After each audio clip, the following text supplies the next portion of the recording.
dan profesional, teman-teman semuanya. Sore hari ini saya akan live Instagram bersama Bapak William Eskom MM.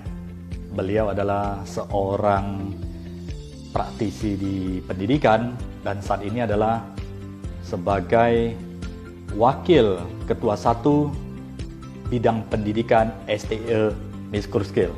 Nah, kita akan membahas mengenai tren dari online learning. Kita tahu bahwa pandemik COVID-19 ini telah membuat kita semua menjadi lebih hati-hati dan kita physical distancing sehingga membuat kita pergerakan menjadi terhambat. Artinya kita tidak bisa manuver secara ke mana-mana termasuk di pendidikan.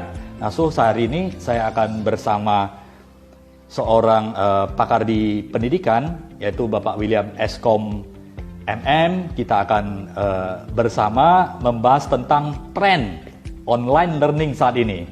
Ya, saya nanti gabungan dari Pak William untuk dapat kita live bersama. Nah, online training sudah menjadi sebuah fenomena di mana halo, selamat sore. Sore Pak Senior.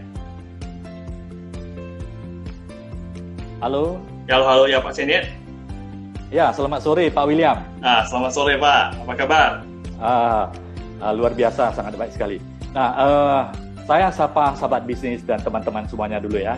Okay. Teman-teman semuanya, sahabat bisnis dan profesional, Pak William hari ini, sore hari ini telah bergabung dengan saya. Pak William adalah seorang akademisi, yaitu saat ini sebagai Wakil Ketua 1 di bidang akademik STE Microskill. Ya. Nah, kita akan bahas mengenai tren online saat ini, online learning yang tentunya bukan hanya di Indonesia. Saya yakin dan percaya dengan era COVID-19 ini, era online learning akan semakin banyak diminati dan menjadi solusi pada saat ini. Ya, Pak William, apa kabarnya? Baik hari ini. Luar biasa. Terima kasih waktunya, Pak William, untuk bisa sharing bersama mengenai online learning saat ini. Kita tahu bahwa pandemi ini juga beberapa sekolah di kampus juga sekarang sudah study at home ya, Pak William ya. Benar. Kalau kami punya home learning. Oh, home learning ya. Oke. Ini nggak boleh. Sebelum kita membahas. Oke, Pak, silakan. Sebelum kita masuk ke lebih detail mengenai metode maupun bagaimana home learning ini dilakukan dan efektif, manfaatnya, kekurangan dan sebagainya, Pak William bisa ceritakan sedikit mengenai pengalaman selama home learning atau home teaching saat ini yang Bapak lakukan bersama STE Microskill, Pak. Oke, terima kasih Pak Senior atas kesempatannya. Nah, jadi home learning ini mendadak ya. Jadi seharusnya kalau bagi kami di Microskill itu harusnya sudah menjadi kebiasaan. Tapi dengan pandemi COVID kali ini sudah memaksa kami semua itu harus full online learning, tidak ada pilihan lain. Kalau dari beberapa waktu lalu, ya Microskill sebenarnya sudah dari tahun 2008 kami sudah mulai online learning. Nah, cuma beberapa tahun ini kami sudah mulai intensitasnya dinaikkan. Nah, jadi pada saat pandemi COVID kali ini kami langsung full online learning semuanya. Jadi pada prinsipnya sih kami dari Microskill siap untuk hal seperti itu. Nah, beberapa waktu ini ya mahasiswa memang semua mahasiswa, semua dosen juga harus menyesuaikan diri untuk hal itu.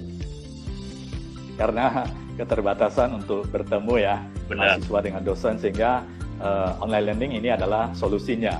Baru saya ikuti sebuah course yang karena di era pandemi ini saya biasanya ada memberikan training di beberapa kota di Indonesia dan saat ini dengan waktu yang lumayan akhirnya saya mengambil sebuah course ya.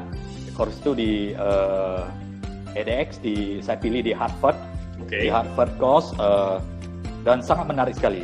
Jadi di fenomena ini dari pertemuan pertama, di chapter pertama sampai chapter kelima, masing-masing ada subchapter dan masing-masing ada story, ada video, ada teks yang harus kita baca, dan kemudian selesai chapter itu ada dilakukan ujian langsung, sehingga akhir dari chapter itu dan akhir dari ujian itu nantinya akan kita bisa melihat progres itu benar-benar live.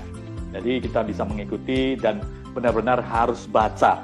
Dan kalau saya sendiri pengalaman sih melihat online learning ini penelitian dan kemauan baca itu harus sangat detail sekali. Kalau jawab yang salah pasti nanti salah jawabannya dan akan fail seperti itu.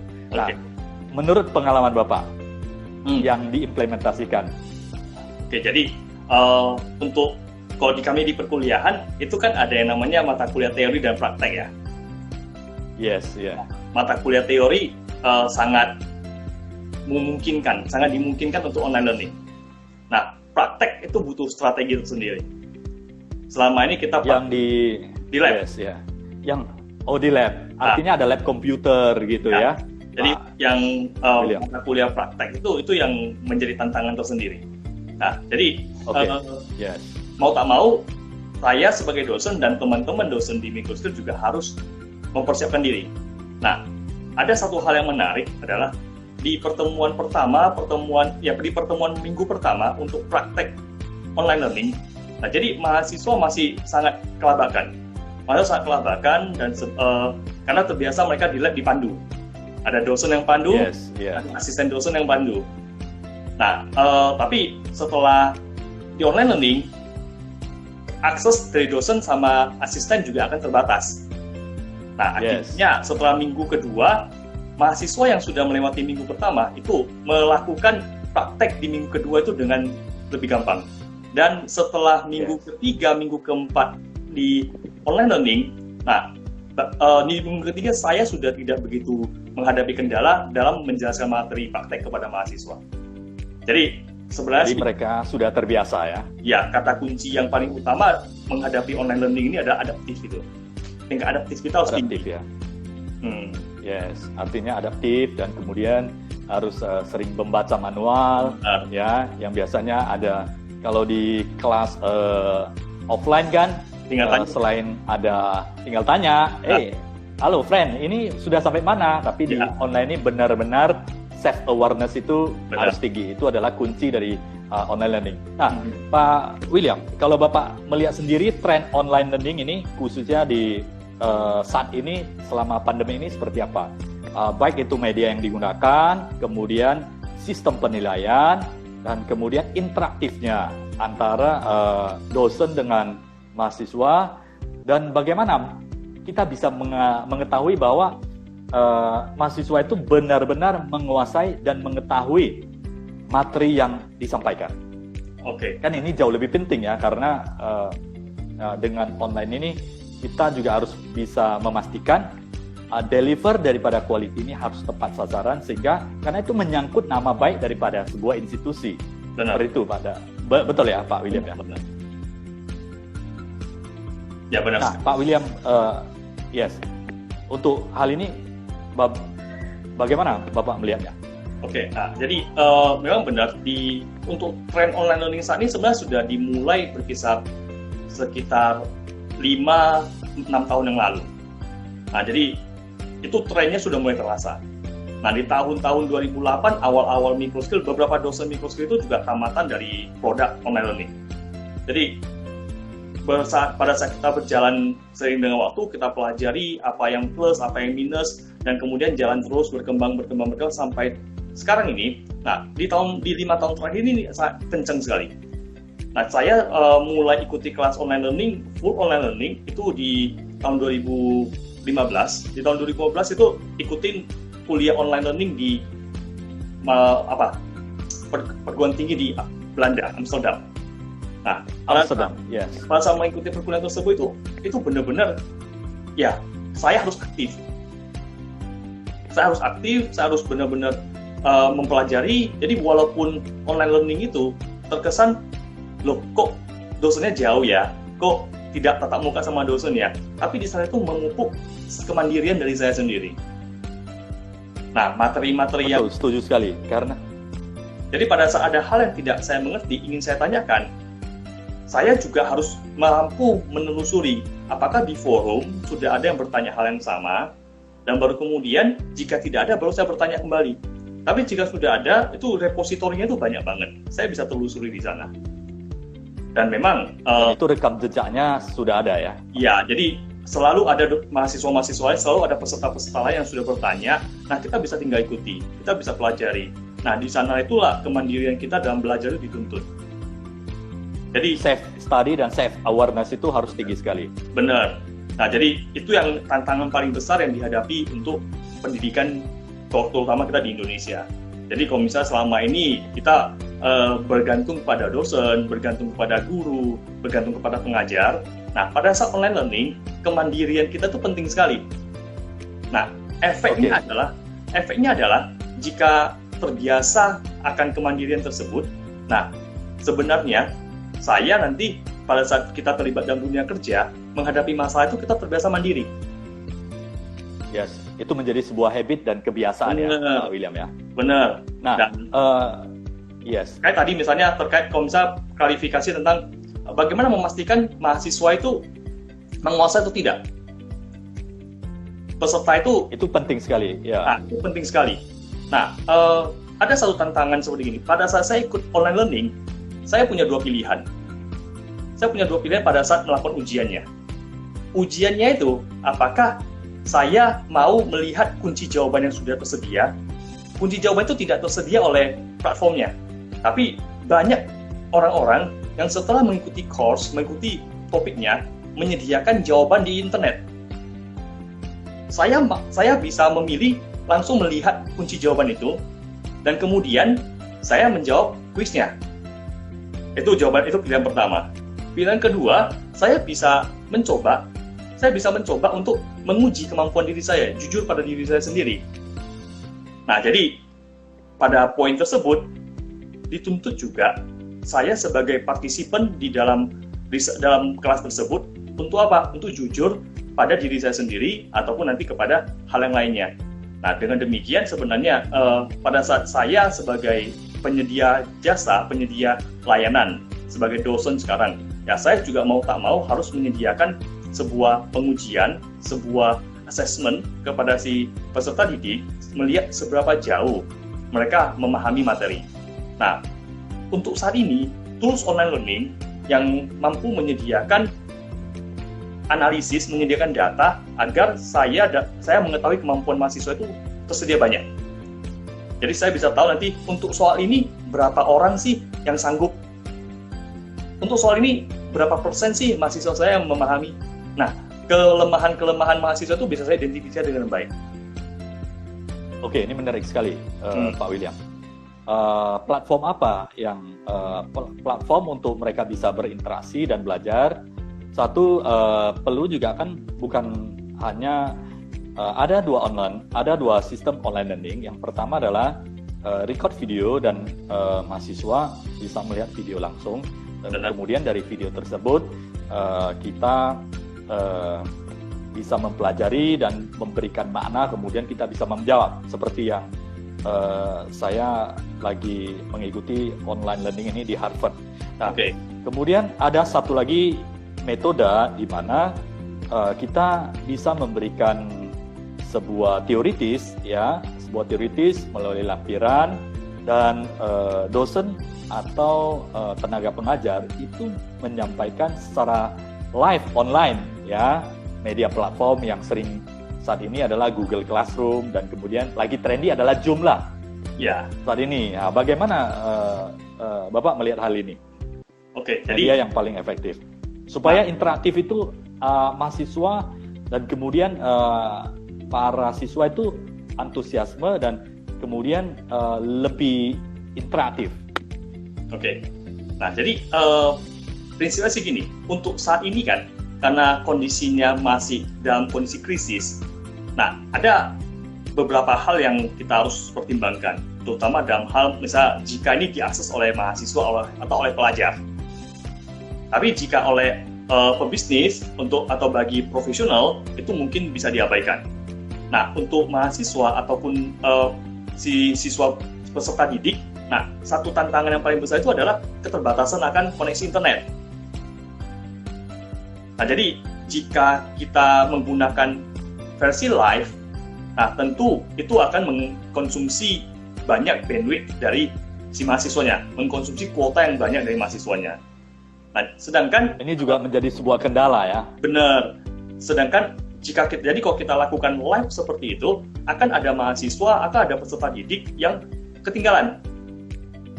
Nah, jadi best practice yang saya lakukan biasanya itu adalah saya akan melakukan rekaman, penjelasan materi-materi yang sudah saya lakukan, dan kemudian setelah saya upload, mahasiswa sudah baca, mahasiswa sudah melihat, nah kemudian saya akan, jika dibutuhkan, saya akan buka sebuah sesi live. Live itu hanya untuk diskusi, tidak menyampaikan materi lagi. Hanya untuk diskusi saja. Jadi waktunya juga tuh bisa kita batasi. Jika memang butuh live, kita bisa live 30 menit saja, atau kita bisa live chatting gitu. Jadi sekarang kita bisa... Dan itu lebih efektif ya, lebih efektif karena tidak menggunakan banyak sekali tenaga internet yang akan karena masing-masing daerah wilayah juga tidak memiliki kecepatan yang sama di dalam kecepatan internet ini ya. Benar. Jadi untuk yang platform yang misalnya dari pada saat saya menyediakan layanan yang video yang terekam, sudah tersedia video rekamannya, itu mahasiswa tinggal nanti downloadnya itu mereka bebas. Downloadnya seperti kapan mereka download, kapan mereka lihat, mereka bisa lihat berulang-ulang. Jadi nah ini menjadi salah satu best practice yang bisa dimanfaatkan. Jadi kalau misalnya kita live, jelaskan materi, nah bisa saja mahasiswa lain nggak ikutin, mereka ketinggalan. Dan sistem penilaian atau mengupdate itu seperti apa? Misalnya di dalam ada platform tersebut kita bisa tahu bahwa mahasiswa yang sudah memberikan jawaban atau mahasiswa yang sudah memberikan ulasan itu dapat terupdate dan kemudian ada penilaiannya. Benar. Jadi platform yang digunakan itu sebenarnya sangat menentukan. Nah, seberapa fleksibel. Kalau misalnya kita gunakan Zoom itu pada prinsipnya sih bukan untuk tools online learning. Zoom itu untuk meeting, untuk conference. Conference ya. Nah, yes, dia bukan tools untuk assessment, bukan tools untuk pembelajaran online learning. Nah, jadi jika kita gunakan platform yang tepat itu bervariasi. Ada Google Classroom, ada Microsoft Teams, ada Moodle. Moodle itu cukup tangguh. Google Classroom, Microsoft Teams itu merupakan opsi yang lainnya yang bisa kita pakai. Nah, jadi pemanfaatan platform yang tepat itu akan memudahkan kita dalam menilai kemampuan si mahasiswa. Biasanya, jika kita sudah melakukan assessment menggunakan platform tersebut, nah di platform tersebut menyediakan laporan pencapaian masing-masing mahasiswa, itu bisa kita analisa. Dan itu salah satu keunggulan online learning yang tidak mampu dikelola nanti pada saat kita offline. Nah, pada saat offline kita mau mendata itu kan harus melalui proses perhitungan manual. Nah, tapi jika kita manfaatkan yang online learning, platform online learning, hal tersebut sudah disediakan otomatis, jadi lebih cepat. Hari ini mahasiswa jawab, kita sudah bisa langsung tahu.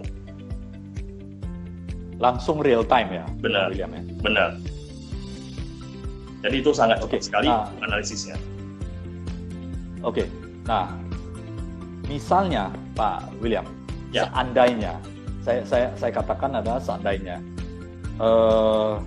pandemik ini kan kita tahu bahwa tidak mungkin 1-2 minggu ini akan selesai dan tapi bakal akan menurun ya, akan semakin membaik. Nah, katakanlah nanti membutuhkan waktu sedikit lebih panjang untuk mahasiswa baru dan untuk menjadi habit sebuah learning by online. Apakah nantinya akan diizinkan misalnya mahasiswa yang kepengen offline boleh dan online boleh, ataukah ada fenomena seperti apa nantinya ke depannya kalau Bapak melihat? Oke, memang beberapa waktu lalu saya mendapatkan gambaran bahwasanya offline learning dan online learning itu suatu saat akan menjadi sebuah pilihan. akan menjadi sebuah pilihan. Nah, ada kemungkinan seperti itu. Untuk saat ini di perguruan tinggi di Indonesia, untuk dunia pendidikan di Indonesia itu masih dari sisi aturan, offline ya. Dari sisi aturan itu masih tidak terlalu fleksibel. Jadi pada saat saya ingin melakukan pendidikan jarak jauh, saya harus mendapatkan izin sendiri. Jadi misalnya saya sebagai pengelola pendidikan tinggi, nah kemudian saya langsung melakukan pendidikan jarak jauh itu tidak diizinkan. Nah cuma memang pada saat situasi pandemi saat ini itu diberikan kelonggaran, semua kampus diizinkan melakukannya. Tapi pada saat itu normal itu tidak diizinkan. Nah tapi mudah-mudahan dengan ada kejadian seperti ini, pemangku kebijakan itu bisa melakukan review kembali, mudah-mudahan berikutnya itu jadi sangat dimungkinkan. Yes. Nah, berdasarkan pengalaman selama pandemik ini, sistem pengajaran dan kemudian yang dilaksanakan di dunia kampus, kelebihan dan apakah ada kelebihan dan kelemahan pada saat melaksanakan online learning ini yang dirasakan Bapak? Ya tentunya sih memang pada saat kita melakukan online learning ada satu perasaan yang sering muncul di para pengajar, yaitu apa? Rasa tatap mukanya itu masih kental. Jadi pada saat kita melakukan online learning, kita kadang-kadang nggak nyaman. Kita ngomong sama siapa sih? Jadi kita biasa kok di depan mahasiswa bisa ngomong banyak panjang lebar gitu. Nah, sedangkan pada saat online learning kita ngomong panjang lebar itu jadi aneh. Nah, jadi perasaan seperti itu atau memang hanya sebuah asumsi atau bagaimana itu Pak? Itu mungkin dalam kondisi ini ya, kondisi kita transisi ya, mungkin ya. Kondisi transisi ya. Ya, transisi. Nah, jadi memang dari online learning-nya sendiri maupun offline learning dan online learning itu masing-masing mempunyai keunggulan dan kelemahan masing-masing. Nah, kelemahan dari offline learning itu adalah semua orang harus bertemu pada satu tempat yang bersamaan. Satu tempat dan satu waktu yang bersamaan. Sedangkan dengan online learning, fleksibilitas waktu dan lokasi itu sangat tinggi. Nah, jadi memang apakah pada saat kita pada saat kita online learning, apakah kita bisa membangun komunikasi yang baik dengan mahasiswa, dengan peserta didik kita? Sampai saat ini di kelas saya masih oke. Saya sama mahasiswa di kelas kita masih sangat enjoy.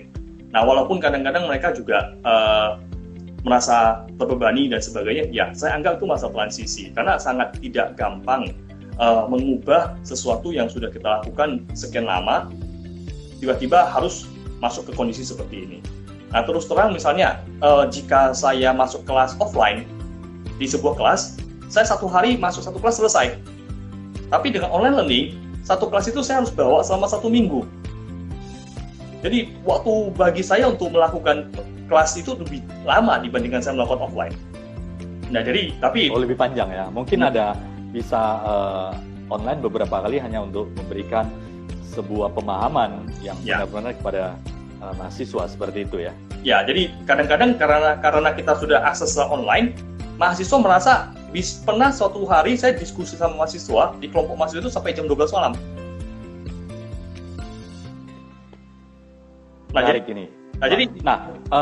Mereka jadi lebih aktif, lebih concern pada diri mereka sendiri.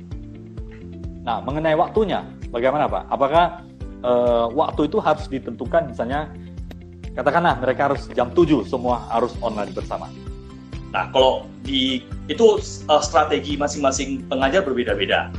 Jadi untuk strategi tersebut, kami di Microskill memberikan kebebasan bagi para dosen. Nah, ada dosen yang memang mereka meminta pada mahasiswa untuk berkumpul pada hari yang sama untuk diskusi. Nah, tapi kalau saya pribadi lebih cenderung memberikan fleksibilitas kepada mahasiswa. Kapan jam kalian bisa diskusi, kapan jam kalian ingin bertanya, silakan tanyakan ke platform, nanti kami akan balas. Jadi tim pengajar saya itu, saya sama asisten itu akan saling kolaborasi, akan memberikan masukan kepada mahasiswa, akan menjawab pertanyaan mahasiswa mereka tidak paham. Jadi mereka tidak menunggu jawabannya dan mereka juga tidak tertinggal akan materi. Itu kita hilangkan. Oke, menurut Pak William, ke depannya proses online learning ini akan seperti apa? untuk kedepannya nampaknya jika ketemu sama dosen-dosen atau pengajar-pengajar yang sudah kecanduan sama online learning, nampaknya mereka akan semakin suka, semakin mengoptimalkan fitur online learning ini. Karena terus terang banyak tools yang bisa dimanfaatkan oleh mereka untuk mencapai tujuan dari pendidikan itu sendiri. Dan Bapak sendiri bagaimana? Lebih senang online atau offline? Jadi kalau saya sendiri karena terbiasa sama online, ya sebenarnya sih dengan online saya lebih efektif, lebih efisien. Jadi dan lebih terdata dan tertata waktu yang ada ya, Pak. Benar. Jadi mahasiswa itu juga, jadi materi yang saya siapkan itu nanti dengan mahasiswa itu lebih produktif. Saya tidak seperti jual koyo, tapi mahasiswa begitu mereka pelajari, nah kita bisa diskusi topik yang lebih penting. Jadi contohnya misalnya di kelas kita ada materi misalnya 2 jam. Dari 2 jam itu apa yang mau kita diskusikan? Nah, pada saat pertemuan online atau pertemuan offline kita bisa diskusi hal tersebut. Oke, Pak William, ini sangat menarik sekali.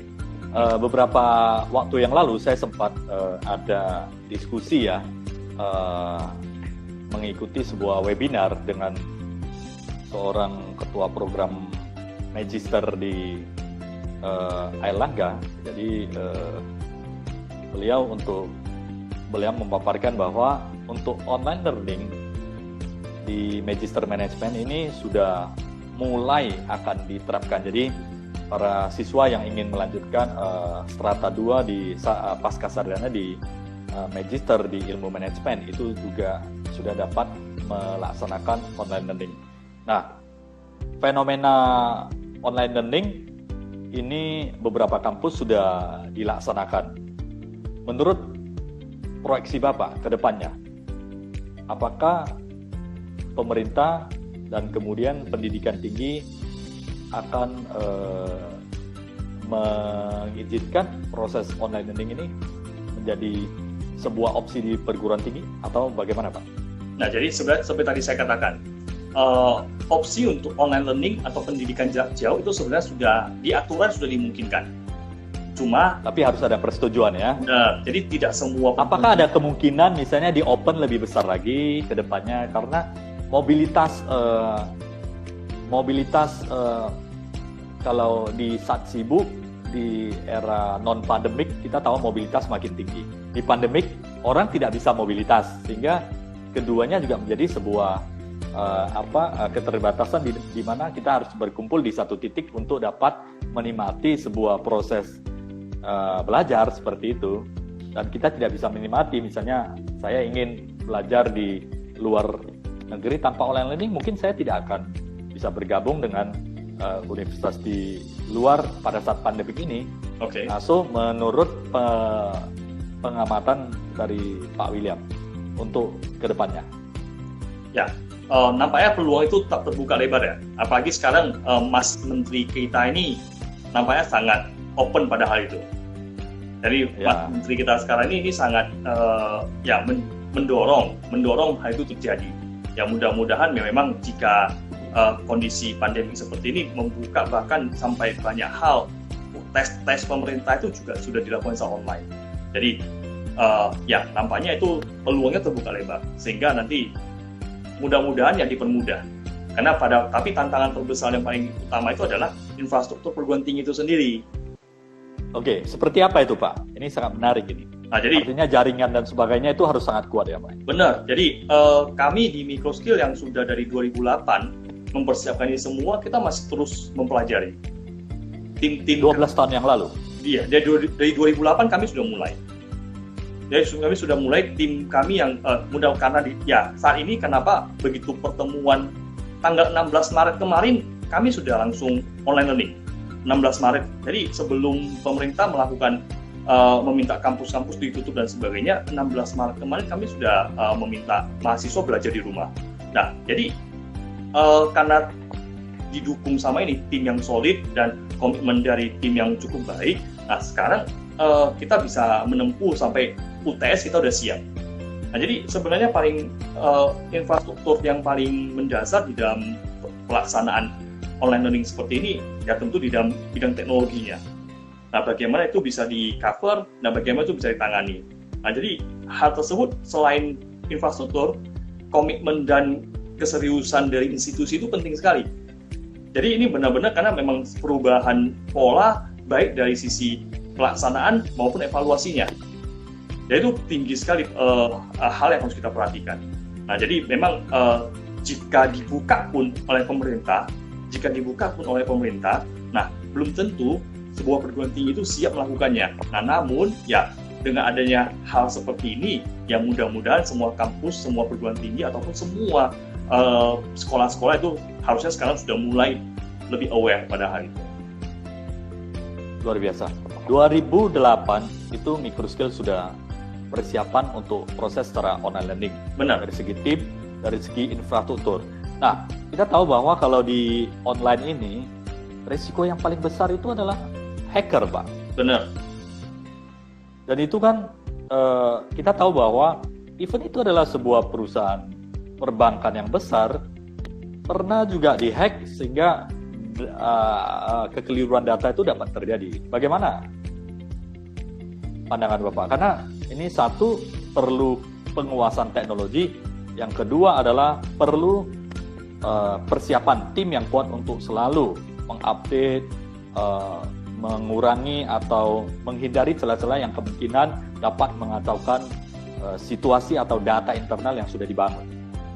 Jadi memang hal itu sih sebenarnya setiap hari, setiap jam tetap ada gangguan ke Microskill.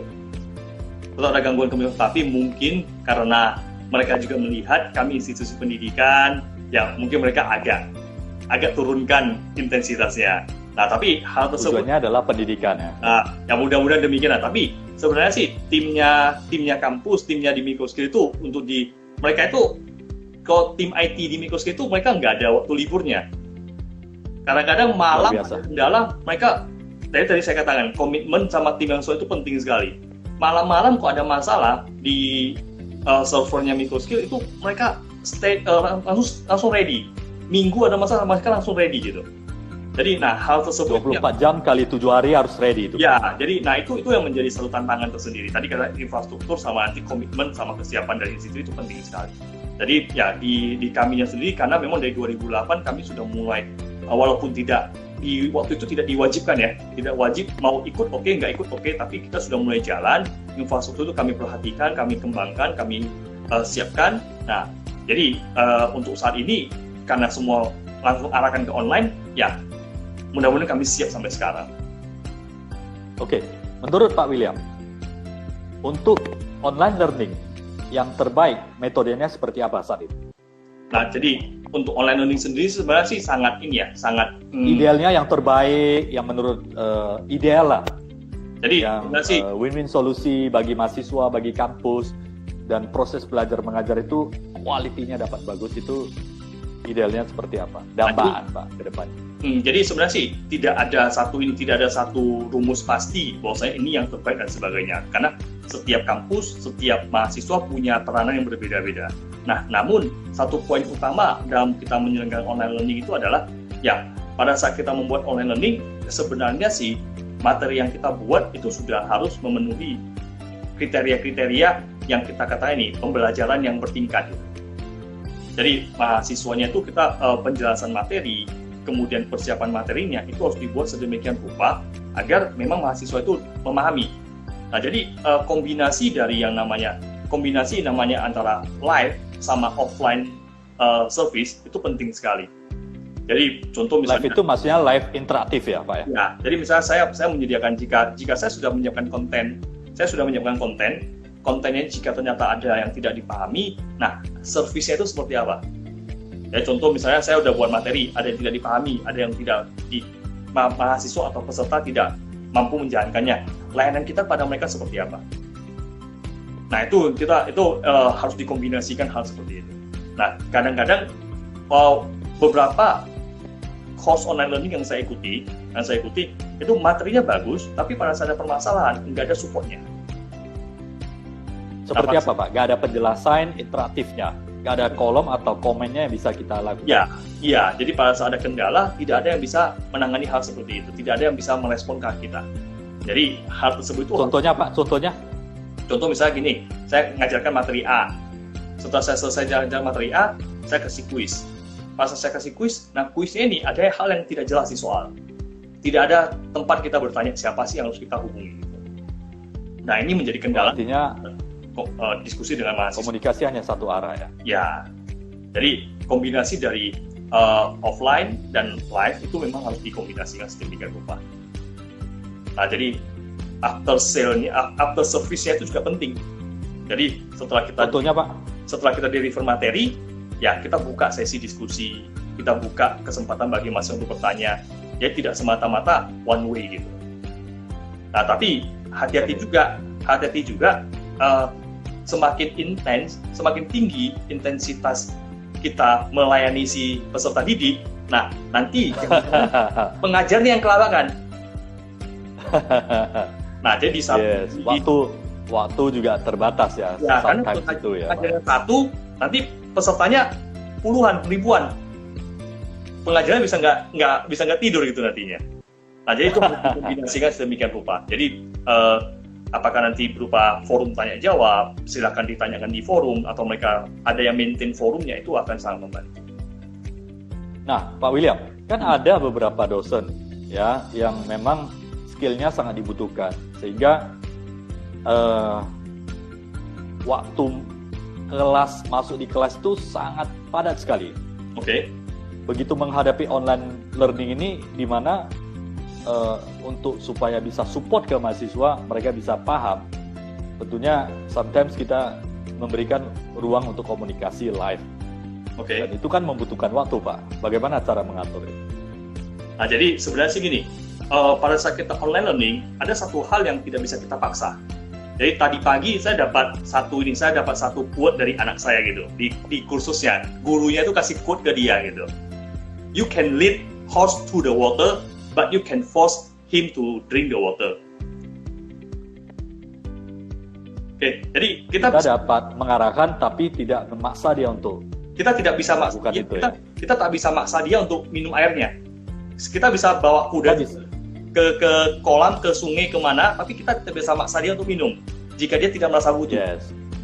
Nah, jadi sekarang tantangan terbesarnya kita di online learning itu sebenarnya sama seperti di offline. Mahasiswa bisa datang kuliah, tapi pikirannya entah kemana-mana.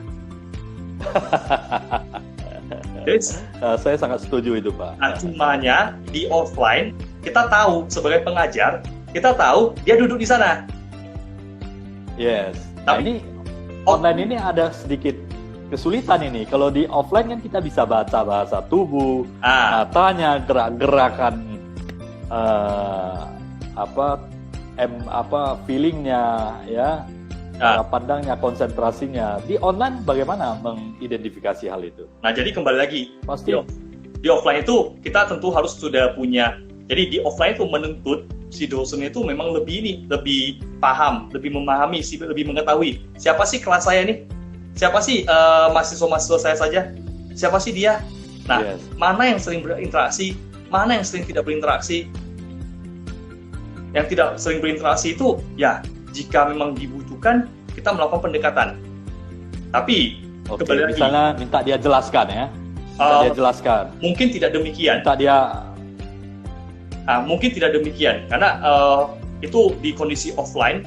Di kondisi offline, jika kita tanya kepada mahasiswa, coba kamu jelaskan, malunya cuma di sana. Kalau dia nggak bisa. Yes. Tapi kalau di online terekam, sampai kapanpun itu ketahuan itu. Yes. Tapi kan membuat orang menjadi takut untuk berekspresi, membuat mahasiswa menjadi takut untuk berinteraksi karena mereka takut akan ter-record oleh digital ini. So, bagaimana membuat mereka menjadi semacam ada keinginan berinteraksi dan timbul hal positif di mahasiswa tersebut. Jadi, kembali lagi ke pengajarnya. Pengajarnya harus menunjukkan sebuah sikap di mana dia open. Jadi, pada saat pengajar menunjukkan sikap bahwasanya dia ada orang yang open, bisa diskusi, nah, maka jawaban salah, jawaban benar itu menjadi hal yang wajar. Tapi jika ada mahasiswa yang ternyata tidak aktif di dalam kelas, maka dilihat kembali seberapa penting, seberapa jauh kita perlu kita perlu menggandeng mereka, kita perlu berkomunikasi dengan mereka. Nah, jadi bisa saja melalui private chat, kamu kenapa? Kamu gimana? Ada masalah apa? Dan sebagainya. Tapi jika setelah ditanyakan berkali-kali, ternyata dia juga tidak merespon, tidak ada perubahan, nah kembali lagi tadi saya katakan, di dalam online learning saat ini itu sangat dituntut sekali yang namanya kemandirian. Jadi jika dia sendiri juga memilih tidak mau terlibat, nah sangat susah sekali bagi seorang pengajar memberikan pengetahuan kepada yang bersangkutan. Nah, seperti tadi saya katakan, masalah di offline ataupun di online, jika di offline kita selalu melihat dia hadir tapi pikirannya kemana-mana, nah kejadian di online sebenarnya juga sama, bisa terjadi. Nah, namun satu hal yang bisa kita lakukan sebagai pengajar adalah mempersiapkan materi semaksimal mungkin bisa dipahami sama mahasiswa dan menunjukkan sebuah sikap bahwasanya kita itu open, jawaban salah, jawaban benar itu nggak ada masalah karena kita dalam tahapan pembelajaran. Itu yang lebih penting harusnya.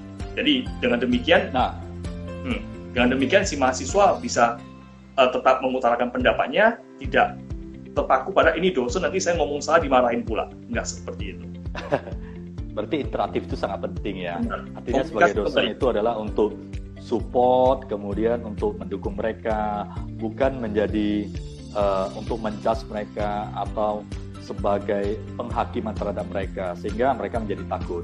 Ya. Nah, so Pak William, untuk kita tahu bahwa kemandirian itu sangat tinggi. Bagaimana untuk kita kan bisa menilai biasanya di sebuah forum atau di sebuah kelas itu ada presentasi. Apakah presentasi sudah dihilangkan atau bagaimana? Nah, jadi kalau untuk presentasi itu sendiri, presentasi kepada mahasiswa tentu untuk kondisi normal itu bisa diagendakan. Nah, jadi jika memang dibutuhkan, nah kita bisa sebenarnya selain presentasi, kita bisa meminta mereka melakukan laporan project report. Nah, project report itu bisa menjadi salah satu cara untuk mengukur seberapa jauh mereka memahami materi. Nah, tapi jika memang presentasi itu diperlukan, contoh misalnya saya ngajarin materi komunikasi nih, tentu saya harus melihat cara mereka berbicara seperti apa dan sebagainya. Nah, silahkan itu bisa dilakukan pertemuan sekian menit, berapa menit untuk melihat seberapa perform mereka. Jadi kita bisa melakukan sebuah Zoom meeting. Di Zoom meeting tersebut kita bisa melihat seberapa jauh mereka menerapkan prinsip-prinsip dalam berbicara tersebut. Dan itu kita dapat melihat ekspresi dan kata-kata atau komunikasi yang disampaikan. Benar-benar. Pak William, benar. Ini seandainya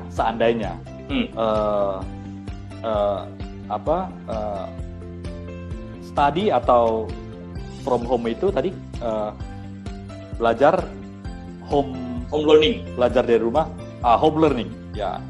Home learning ini memakan waktu lama sehingga ini kan kita tahu bahwa sudah akan terjadi pergantian nanti semester dan tahun perekrutan mahasiswa baru. Ya. Di mana kampus infrastruktur menjadi tidak relevan. Infrastruktur kan kita jarang mengunjungi sebuah institusi lagi karena kita sudah melakukan home learning atau online learning. Oke. Nah, quality atau konten apa yang bagus yang bisa dideliver kepada calon mahasiswa sehingga mereka berniat untuk bergabung ke institusi yang dipilih. Ini indikatornya seperti apa, Pak? Oke. Misalnya contohlah ada mahasiswa mau gabung di sebuah kampus dan sebagainya. Kira-kira konten-konten atau saya yang terbaik itu dilihat dari mana?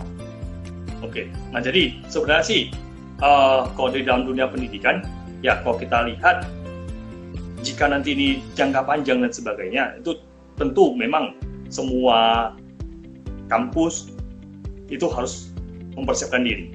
Mereka harus mempersiapkan diri. Nah, jadi kalau kita bicara mengenai konten apa yang kita berikan, ya saat ini sebenarnya kampus-kampus semua, nah kalau tadi kita katakan di Microskills sendiri, nah untuk Microskills sendiri, baik di komputer ataupun di bisnisnya, itu dua-duanya itu kami berusaha semaksimal mungkin agar si mahasiswa ini, begitu mereka join, baik nanti mulai online atau mulai offline, produk-produk yang diberikan pada mereka itu kualitasnya itu selalu kita jaga. Quality assurance itu kita jaga dengan penting. Nah, jadi mahasiswa yang begitu masuk ke dalam perkuliahan di dalam kalau saya katakan misalnya di microskill, semua proses pendidikannya, semua proses pengajarannya itu kita lakukan dengan mengutamakan kualitas yang kita jamin karena kita memiliki pusat penjaminan mutu yang kita review semua prosesnya. Nah, jadi konten yang bisa kita tahu kepada mahasiswa untuk saat ini memang tidak begitu berbeda dengan yang offline. Nah, namun delivernya, kesiapan kami untuk deliver materi secara online itu tentu harus kita poles. Kita akan kembangkan itu lebih jauh lagi. Nah, dengan demikian sebenarnya konten-konten yang sudah kita siapkan selama 1 semester ini, selama beberapa pertemuan ini bisa kita poles lebih baik lagi, bisa kita kembangkan lebih jauh lagi. Nah, agar ya tentu memang mahasiswa itu jadi lebih nyaman. Nah, tapi kalau kita mengenai produk materi apa yang bisa kita berikan? Ya, tentunya contoh misalnya kita katakan di microskill bisa memilih ada peminatan komputer, ada peminatan bisnis. Nah, di bisnisnya sendiri, di komputernya sendiri, kita penekanan akan kondisi tadi yang adaptif itu sangat tinggi sekali. Jadi dengan mahasiswa, dengan dosen, dengan cepat kita bisa bermigrasi, bisa transisi dari yang namanya online ke offline ke online secepat itu. Jadi kayak tadi saya katakan, begitu kita melihat kondisi COVID yang tidak menentu, dari pimpinan sudah langsung mengarahkan, oke, tanggal 16 mahasiswa sudah off, tanggal 23 kemarin, 23 Maret kita juga semua udah off. Jadi dengan cepat kita langsung melakukan transisi, dosen, mahasiswa cukup adaptif untuk melihat perbedaan, untuk menangani hal seperti itu. Nah, dengan demikian saya rasa kampus-kampus jika mempersiapkan hal itu dengan baik, tentu itu akan mempercepat penanganan masalah-masalah yang berhubungan dengan online learning. Ya, karena kita belum tahu apa yang terjadi ya di kedepannya setelah pandemi. Bisa juga, misalnya kalau vaksin dari COVID-19 ini belum ketemu, walaupun ada obat untuk bisa mengobati, seperti yang dilakukan beberapa negara, di Asia itu kan sudah banyak juga yang sembuh, artinya dapat diobati, namun untuk mencegah itu masih belum ada vaksinnya. Mudah-mudahan segera ada ketemu vaksinnya. Nah, salah satu yang dilakukan adalah physical distancing dan kemudian kita menjaga jarak supaya tingkat penularan dan higienis itu dan kebersihan itu dapat terjaga. Ada beberapa proyeksi ke depan. Misalnya contoh, setelah menghadapi pandemi ini menjadi sebuah kondisi di mana physical distancing itu menjadi sebuah fenomena, ada yang memproyeksikan nanti ke depannya itu sinema duduknya akan berjauhan, kemudian bus umum itu akan berjauhan, seperti itu, orang akan memakai masker standarisasi, kemudian sanitizer, kemudian kebersihan masuk di sinema dan masuk di resto dan macam-macam, ada semacam prosedural untuk menghadapi COVID-19 ini, walaupun secara operasional dapat berjalan. Misalnya suatu saat, diizinkan untuk beraktivitas kembali, namun harus menjaga jarak. Kira-kira dari pemikiran Pak William. Nah, jadi memang misalnya kita kembali normal, tapi kita harus menjaga jarak. Nah, jadi memang satu tantangan di perguruan tinggi ya, di perguruan tinggi ataupun di kampus-kampus, di sekolah-sekolah. Nah, biasa kan di kampus itu di satu kelas itu bisa 40-50 orang gitu ya. Jadi ya, menjadi 20 atau 15. Katakanlah seperti itu karena ada physical distancing. Jadi memang itu tentu menjadi satu pertimbangan tersendiri.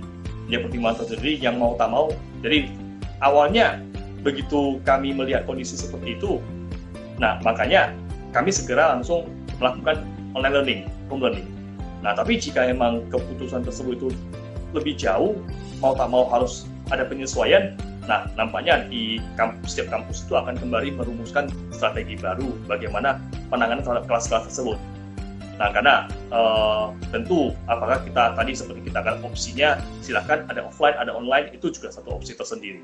Atau kita bisa ada opsi misalnya semua online atau seperti apa, itu sangat dimungkinkan sekali. Artinya kampus itu harus siap adaptasi terhadap lingkungan yang berubah. Sekali, karena dengan menghadapi situasi dapat adaptasi terhadap lingkungan eksternal yang berubah, kemungkinan survive itu akan menjadi lebih tinggi dan lebih baik lagi ke depannya akan membawa perubahan yang ke depannya lebih baik lagi.